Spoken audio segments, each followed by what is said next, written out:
Hi, I'm Roger Aguinaldo, and welcome to the M&A Advisor podcast. Since 1998, the M&A Advisor has been the definitive source dedicated to recognizing achievement, delivering unrivaled thought leadership, and connecting the world's mergers and acquisitions elite. We help you sharpen your edge and accelerate your success in deal making.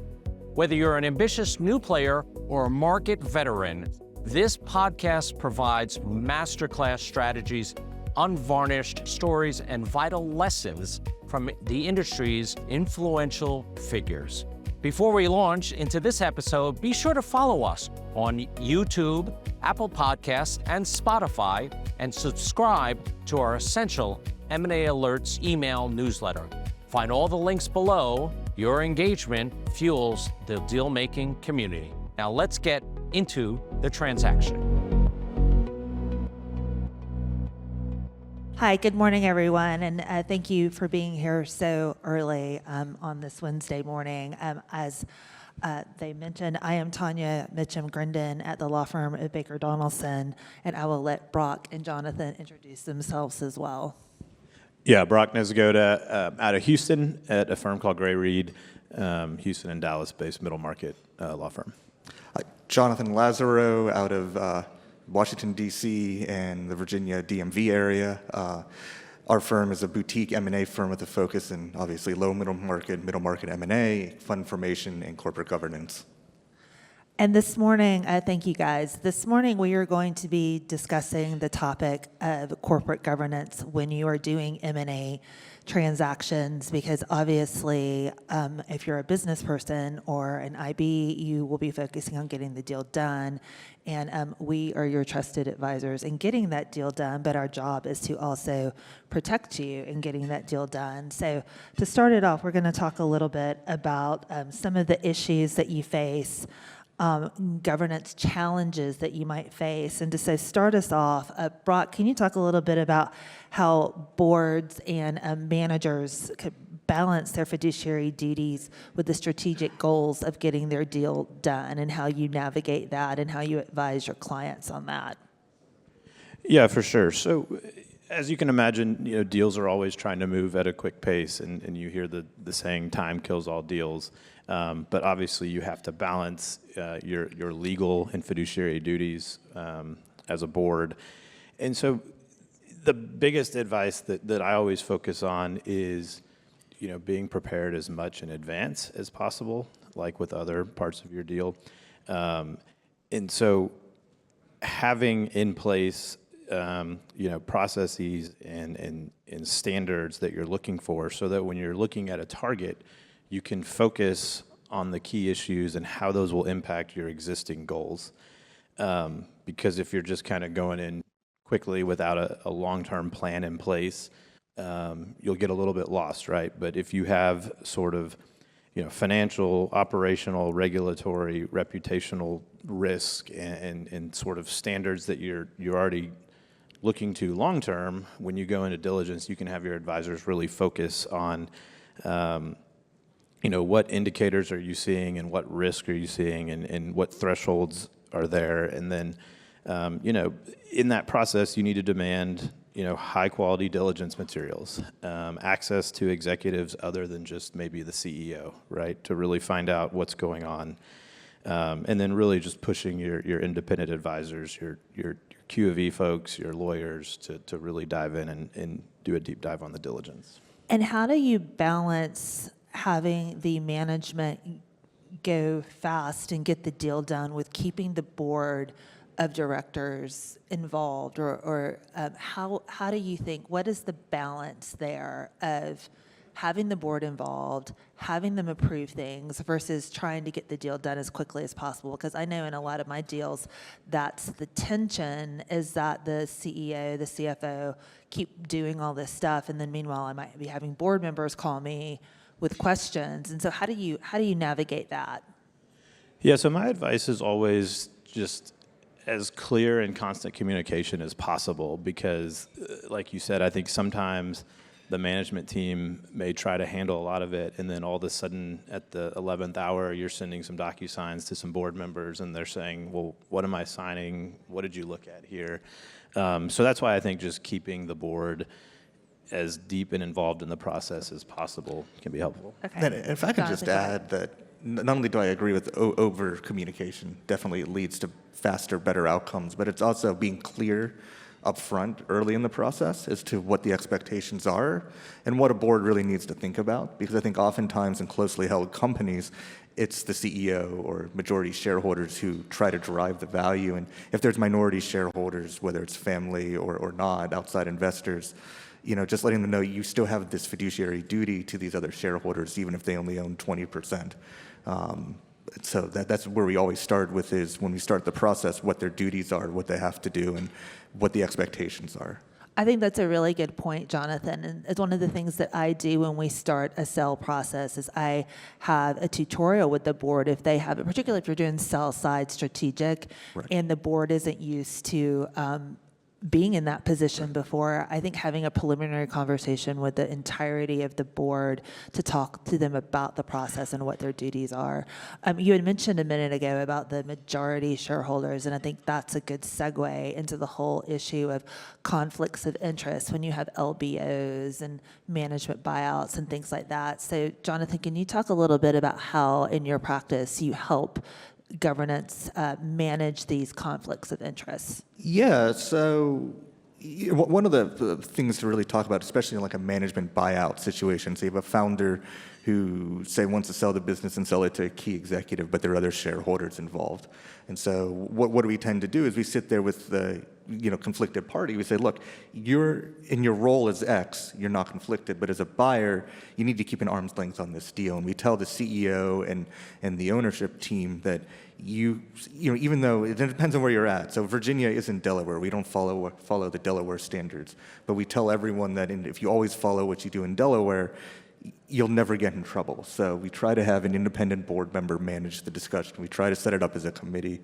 And I admit that our deals are, even if they're $100 million deals, are smaller than the billion-dollar transactions, but we try to take the same approach that you would see in a public company transaction and apply it to a private company situation. Say, look, you don't have to do as many details. You don't have to spend as much money and have a full committee, but you do need to immunize yourself and have really a thoughtful approach and work with your M&A advisor on this to make your investment banking team to make sure you're putting together a deal that works for everyone, works for shareholders, works for you as a majority shareholder, works to doesn't create any kind of minority suppression, and gives the buyer confidence that there's not going to be post-closing litigation. And so we do a lot of that, which is, again, pre-planning, over-communication, and explaining why. I think half my job is sort of feeling like, like a preschool teacher, teaching people why you have to play in the sandbox nights with one another and the role that lawyers play. I don't even think it's kindergarten. I truly think my 5-year-old. I haven't moved beyond that. So. And I do think that's an interesting point, because a couple of deals that I have done in my career have been like when a PE firm is selling to affiliates. Right. One of the things that we always suggest is even if they're affiliate buyer and seller, have separate counsel. That's right. And then I'm involved in a deal right now that we're in the midst of it, where it's PE firm. Again, they're like, well, we're all related. It's all good. We don't need to do diligence. And, and I'm buyer side, and, seller has we're good friends, the seller's counsel, but we've made it very clear to them that this is we understand this is an affiliate transaction, and y'all know and you're on both sides of the transaction, but my job is I'm representing the buyer, and I want to see some modicum of diligence here, and I'm going to try to make it as third-party arm's length as possible, and the seller's counsel is doing the same thing. But the funny thing is we're trying to convince our clients that we really need to treat it that way. Tonya, I could not agree with you more on that. We do a fair share of affiliate, buy side, or like PE firms that are selling within the portfolio. And right. I just have to point to any number of recent litigation transactions that have come up, or situations between founders, or even on the venture level, where these venture funds are passing companies across their portfolio, and then they 60 6 weeks post-closing, they begin to realize what was really there. And it's like, guys, that's why you have to listen to me. You don't want to end up, whether it's Women's Wear Daily or the Wall Street Journal, you don't want to end up in either publication for having a transaction get bounced and tossed out and rescinded. So yes, we work with counsel on both sides. We work with bankers. We say you got to treat this as if you're going through a full process. You might get a better value in dollar value, right, and better returns for shareholders, but you have to think about portfolio construction. And I guess just as an aside, where I differ from most lawyers, that I spent 12 plus years in private equity before going to the practice of law. So I say, I could tell them with actual statement, I know where you're coming from. I understand speed. I understand transaction costs. I understand how you have to get a return on your investment. But you have to think about, as my role as a lawyer, my job is to help you be smart about it post-closing and to help you get this done better, more efficiently. Right, because one of the things I've said to the clients in this situation is your limited partner base on the seller is different than your limited partner base on the buyer. Right. And so you have different constituencies, and you might think it's an affiliate, but your investors have different it's a different base, so you got to be careful with that. And actually, that's a really good point, because just because you're affiliates and you're part of the same firm doesn't mean that the LPs are the same, right, or you're in the same fund. And so there's some real thoughts, and this is different than a continuation fund, right? So you have to really think about this. So let's focus a little bit now on any regulatory and compliance issues that you may have. And Brock, we're going to start with you. The 3 big ticket compliance issues when you're doing a deal is that if it's a certain dollar amount, you have to do your HSR, which keeps increasing every year, thank goodness. You have your cross-border and CFIUS issues that you have to deal with if you're having a foreign investor in the U.S. And then if you're dealing with public companies, you have the SEC disclosure and regulatory compliance. So Brock, let's start with you to talk a little bit about your experience and suggestions when you're dealing with CFIUS. Yeah, so CFIUS is interesting, right? Because it seems a little more, a little less cut and dry as HSR. I feel like, because it's sort of this black box at times as to what gets reviewed and how it gets reviewed, and then every 4 years it seems like when the administration changes, there's always this concern about what that's going to look like, and I think we've seen a continued drop in Chinese deals inbound to the U.S. Obviously, a lot of tension there. But yeah, so we talk all the time with clients when they're looking at expansion or deals with foreign counterparties, the risk there. And then also, there's some state issues as well, because in Texas, for example, where I am, there's some state legislature issues where they're trying to forbid Chinese ownership of certain real property in the state of Texas, things like that. So now you have this patchwork of all the states across the U.S. that might be getting involved in this sort of mess. So yeah, it's just diligent planning and thinking and trying to figure out who the buyer is and where the owners are, and a lot of times it's a very complicated structure of entities, from routing through the Caymans or wherever, and you have to ultimately do a deep dive to figure out who you're really dealing with on the other side. And sometimes it's a voluntary disclosure to CFIUS, and the deal, one of my deals that's up for an award tonight, we did a voluntary filing, even though technically we didn't have to, because we were super worried that they might come and get their monkey fingers in it after the fact. And so Jonathan, you want to talk about on that, like the pros and cons of doing that? You're reaching out to CFIUS? Yeah. So the dangers of that? Yeah, but it can be challenging. So part of living in our space, and prior to founding our firm, we were in a government contracting focused boutique. And so we would do a number of M&A transactions with defense contractors.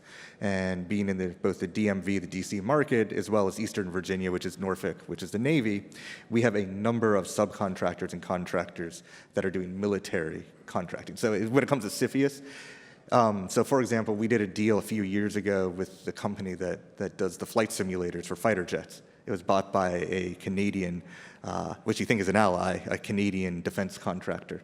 And CFIUS was a bit of a challenge in that, we disclosed upfront what was going on, what the deal looked like, all of the, important secrets. Our government contractor colleagues worked through it, and then CFIUS killed the deal. You got to within, you think like 60 days of closing, and they're like, yeah, we're not approving the transaction. Year later comes back, and the buyer, the Canadian defense contractor, still wants to buy our client. And we're like, guys, you remember what happened a year ago? We got all the way down the path, and CFIUS came in and said, no dice, we are not selling this technology to a non-US entity. Well, this time around, my colleague Aaron Ambrose said, well, why don't we just tell CFIUS up front what the transaction is, why there's no classified information, why none of this is a challenge from a defense standpoint. And our colleagues on the government contracting side were like, why not? I mean, they've already said no once. What's the worst they're going to say? And needless to say, we put a brief together. We explained it. We went into a hearing, and the transaction closed, and it got taken care of. And I think that's the perfect example of the whole point we're trying to get across with CFIUS is you have to have people working on your deal team that know this issue inside and out, that can advise you on the risk and ways to mitigate the risk of disclosing, not disclosing, when to disclose. Because with our deal earlier this year, we literally got clearance the day before we closed, and I was sweating. That's amazing. Wow. Bullets. I thought I was, every day I thought I was going to, throw up. I was so nervous about it, but it came through on the last day. I mean, another issue you face is the whole antitrust piece of it, and one of the things that I counsel clients on, if there are any antitrust litigation or implications, not only do you do HSR, which I'll let Brock talk about, but I encourage my clients to set up clean rooms with regard to sensitive information. So Brock, can you talk a little bit about HSR and just the whole sensitive secrets and how best practices to handle that? Yeah, I mean, exactly what you just said. Early on in the process, we'll set up, the clean room and be very diligent about who on each team has access to the information and what information gets uploaded. So particularly if we're representing the sell side, the target, work with them to make sure that they're not putting too much information or, price sensitive type stuff in the data room. At least at the initial stage, right, to control that and make sure there's no hiccup. And you want to, again, the whole point, you're wanting to get the deal done quickly. So you might do a data dump, but you got to be really selective on that. Careful with that, and having counsel that can help you figure that out on the front end is important. The last piece, on the three. Just to add on the antitrust piece, one of the things that come up. So we do a lot of work in the retail and consumer, and I think you saw Tapestry and Capri this year didn't go anywhere because again they looked at can those two players really dictate the handbag market, right? And I think that's one of the things that everybody doesn't understand is you don't have to have a 10% control or a 2% control of the market to be perceived of as dictating price. It's on understanding who your consumer is, who the end user is. And so we spend a lot of time with the business teams and again, going back to the deal advisors, the M&A guys, the integration teams, whether it's Alex Partners or, a Bain or McKinsey or Accenture, to really think about what is the business you're building and why this doesn't, create a harm for the consumer. And we put on our counselor hat more than just our, attorney at law hats oftentimes on that to say, look, you're right, you're going to go hire Kirkland & Ellis to do your actual litigation or defense when it comes on some of this antitrust matters. But you do need to think thoughtfully about who is your end consumer, and could a regulator say that even though you're not a huge business, you have an outsized control over pricing? And you just need to put that out there on the front end and think about it rather than hope and pray. Go ahead. And I was going to add real quick too. I mean, the deal that we actually have nominated tonight.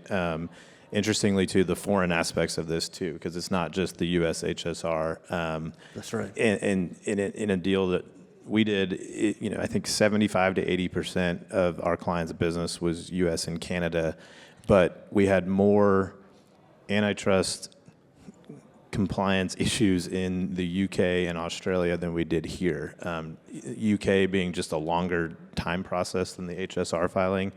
And then in Australia, where it was just a small fraction of our business, but we were doing work as a subcontractor for the Australian Navy. So it's sort of a CFIUS type issue. But point being, I was going to say is, sometimes I think when we get the term sheets or LOIs, we start thinking HSR and U.S. issues, but very quickly I would start doing a deep dive into any potential foreign issues to get that process started as soon as possible.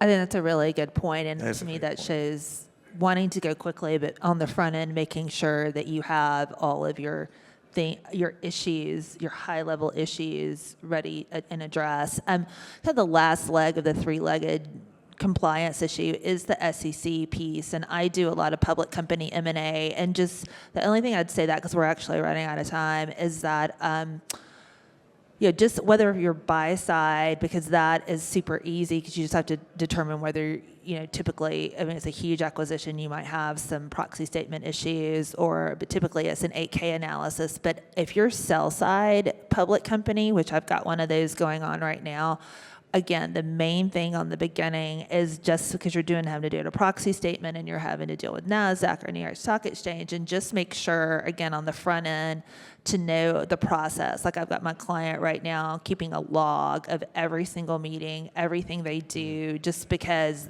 that piece of it is so important to comply with their fiduciary duties and their disclosure. Now, moving on, the last topic we had before we do parting words is shareholder rights and activism. Jonathan, can you talk a little bit how activist investors influence your deal structure? Yeah, so we're going through a deal right now where an outside activist, essentially hedge fund, is pushing a recapitalization or refinancing. And so, we have to really think about, is this what's in the best interest of shareholders generally or one shareholder in particular? And what is the goal of this particular investor? And do they have enough equity to really force a change, because they don't have a controlling interest in the company, versus, can it kill it in the marketplace? And so, again, it comes back to a board level decision I can't make their business decision for them. I could lay out the risks from a legal standpoint. I could give them some counsel from my previous career. Their investment banker, it has to be a really strong investment banker. But what we really think about is, what's the best outcome for all the shareholders overall? And so as these activists are saying, we want a recap that looks like X, the board might say, okay, we'll give you a recap, but why don't we put a structure in place that benefits all the shareholders, including you? And so let's design the deal around desired outcomes. Now, look, some of these hedge funds, they say, no, we're in control. We have the money. You want our money, you take our deal. And that definitely comes up. But more often than not, and in this particular deal, we're able to work with the hedge fund investor to put together a structure that's tax beneficial to everyone, that gives everyone, upside that they want, that recaps the company in a valuation that's fair, and allows the board to sleep easy at night or rest easy at night knowing that they're doing what's in the best interest of the company, what's in the best interest of the customers, and ultimately the shareholders. Great. And Brock, do you have any suggestions in terms of best practices for communicating with shareholders, dealing with shareholders when you're doing this, in terms of what you advise your clients? Right, yeah. So I think, the general thought is that, these activist investors can be frustrating and demanding to the board, right? But similar to what we were talking about earlier with the conflicts and independence issues and deal pace, I think over-communicating to the extent possible is one of the best ways to sort of head off those issues, right?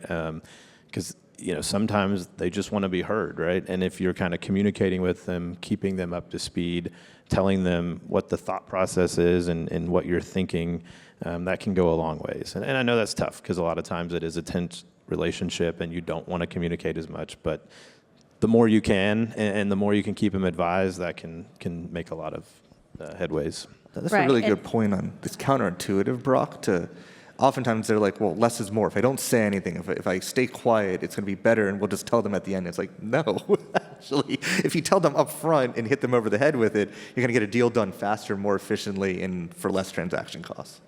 Right. And again, in the public company context, obviously shareholder communication is very, very tricky in terms of what you say and what you do. And we wouldn't have time to go through all of that right now. I would just say make sure you have competent SEC, public company, M&A lawyers when you're doing your deal, because you can get into a lot of trouble with that as well. When the three of us were preparing for this yesterday, we were interested because I had raised the topic of, well, what about post-merger integration, and what do we do? And we all three laughed, and we're like, well, we're deal lawyers, so we do the deal, and then we step away. However, I've been in situations where I knew from the beginning that it wasn't going to be a good partnership, and I knew the acquisition wasn't going to be a good acquisition. It would not end well. And my spidey sense in those situations is I let my client know that, because when the deal is over, we don't have a lot of say-so. We're just cleaning up the mess when the deal, when it doesn't integrate well. And so one of the things that we were talking about yesterday is if I don't think it's a good fit, some people are like, have the lawyer stay in their own lane. Well, I'm not going to stay in my own lane. And I'll tell my clients, this seller is a lunatic, or this seller is unreasonable. And I'm telling you right now, we got to put stuff in place, because post-closing, this guy's going to be trouble. So do you guys have anything to add to that? So from our standpoint, I prefer a fast no than a slow maybe, right? And I only mention that because if my spidey sense, like yours, on the buy side says, this is not going to end well, the cultures are going to just don't match. I understand you're buying it for the EBITDA, and I understand the value on that from a business standpoint, but you're never going to be able to exercise that, or you've misperceived the strength of the company because there's no legitimate management team here once you get rid of the CEO or the owner of the business. I'll tell them, just tell them no. Just tell them it's not going to work out for you. Stop spending money. Don't follow up on the Q of E. Just tell them it's time to move on. You're not the right partner, because you're going to spend the next 3 years trying to get the business to succeed, and you're never going to realize the value you think you're getting out of it. And it's funny because clients sometimes look at us, at the lawyers, and just well, stay in your lane. Right. But it's as a trusted advisor to my clients, I'm going to let you know that if I don't think it makes business sense, or if it's not going to work. Tonya, completely agree. On a funny note, I was having breakfast downtown yesterday morning, right, and the table next to us was talking about when my general counsel says X, Y, and Z, my answer is, you're the lawyer, stop talking and tell me how to get it done. And my wife looks at me and she laughs after they leave, and she goes, I know you wanted to say something. I said, I had to keep my mouth shut. But it was the funniest thing I had heard in a long time, because to your point, you're hiring us to be your counsel. You're right. You're going to make the business decision, and you have to live with it either way. But you're paying us a lot. We're not cheap, and you should listen to our counsel and our advice, and you trust us. Right. So I agree 100% with you. And from the standpoint of if you're going to do the deal, that's your business decision. But if I think this person's going to be problematic afterwards, let's put some legal things in place to constrain them. So 100%. All right, we're almost out of time. So Brock, do you have any parting words in terms of best practices on corporate governance when you're doing M&A work? I was just going to add to that. The big thing too is cultural, I think, because we focused a lot on fiduciary duties and legal terms, but at the end of the day, a lot of these issues are cultural, right? And so if you have a management team that is not going to work post-closing, that could create all sorts of issues with morale and employee retention. I think focus on that. And then the only other thing I was going to add is just, how interesting it is that a lot of the things we're talking about today have always been sort of spoken about in rooms like this and legal CLEs, and they're sort of becoming mainstream, right? With people like Elon Musk, complaining about Delaware law and his duties and what his board can and can't approve. And he's going to move to Texas. Yeah, and all this competitive pressure, I guess they're calling it Dexit. He already moved to Texas. Yeah. Yeah. And so it'll just be interesting. I think, we as advisors and practitioners have to just constantly be keeping up with the changes in the political waves of what's going on in this space, because it will be really interesting to see over the next couple of years, the Texas, Nevada, Delaware fight over some of these issues and what that looks like for our clients. Right. Jonathan? I think the most important thing is really thinking about over-communication and being upfront from the front end, and think of the ends in the end, and start with the end in mind. Where do you want to end? What's important to you? And let's design a deal that's smart for everyone. Whether you're buy side or sell side, you got to compromise. A good deal is when everyone feels like they could have had a better deal. And so I have to remind the clients, whether it's buy side or sell side, that if you think about that on the front end and you understand that, then we're going to get a deal done that's good for everyone. And if not, if it's bad for someone, you're going to figure it out. Yeah. Well, and to wrap it up too, as we started talking about fiduciary duties of boards and managers,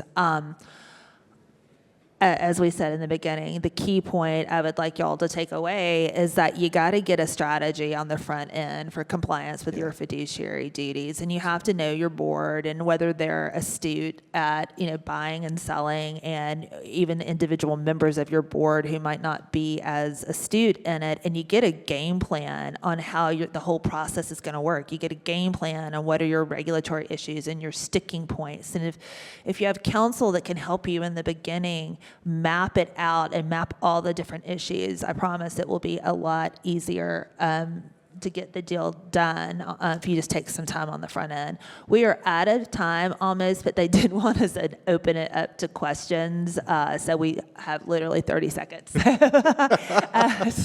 Well, thank you guys. We appreciate your time. Thank you, everyone. Thank you. Thank you.